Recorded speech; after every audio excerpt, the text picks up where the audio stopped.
Hello, welcome to my channel. In this video, I'll talk to you about Malgudi days. This is actually a continuation of the video Part 2 Malgudi days. Malgudi days Part 3. In this video, I'll narrate, three stories, that is Such Perfection, Father's Help, Snake Song.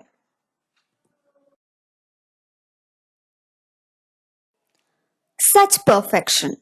This is really a wonderful story, at the same time, very, very interesting.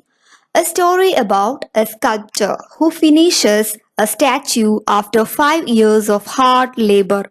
It is a statue of God Nadaraja, and everyone insists its form is perfect. So perfect that if the people saw it, the glory of the god would consume them.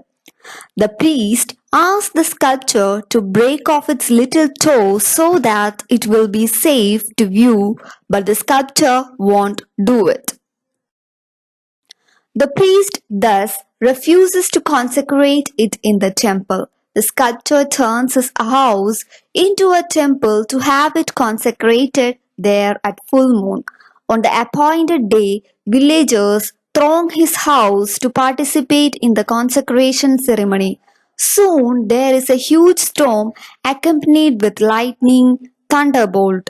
The sweeping wind uproots the trees and houses, and mighty rain swamps the entire village. The villagers believe that the god has come to life and has rattled the region with every kind of natural disaster. The people beg of the sculptor to mar the statue's perfection in the wake of the heavy destruction of life and property, but he doesn't agree. He runs to the overflowing lake to drown himself as an atonement, but on the way, a tree falls on his house. He returns to see that the statue is unharmed except for a severed little toe. The imperfect statue is consecrated at the temple, but the sculptor gives up his heart thereafter. Next story, Father's Help. The story is about an adolescent boy named Swami. Swami oversleeps one Monday and convinces his mother to let him stay home from school. His father insists that he still has to go to school with a headache. Swami lies and says his teacher Samuel beats children severely for lateness or any small offense. So he is lying about his teacher Samuel. He's telling that the Samuel is the person who beats children who is coming late to school.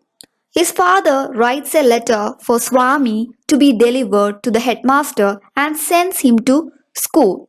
At school, Swami provokes Samuel to do something deserving of getting fired. But Samuel only canes his hands a few times, which Swami doesn't even react to. And instructed by his father, Swami tries to deliver the letter to the headmaster. He is informed that the headmaster is on leave for a week. He is asked to deliver the letter to the assistant headmaster, who turns out to be Samuel.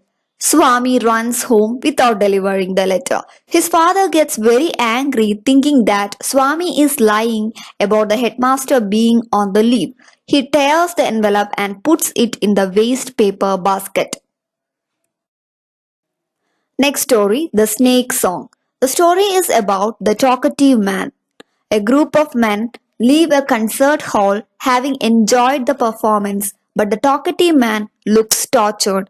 He tells a story. He studied the bamboo flute with a master musician.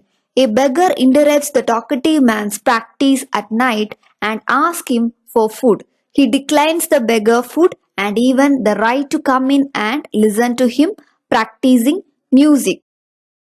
The beggar curses him, saying this was his last day of his music. Later that night, a massive cobra comes and listens to him play the flute. It gets agitated when he stops or plays anything other than the snake song. After playing the same song all night, he throws himself prostrate and begs the snake to spare him. When he looks up, it is gone.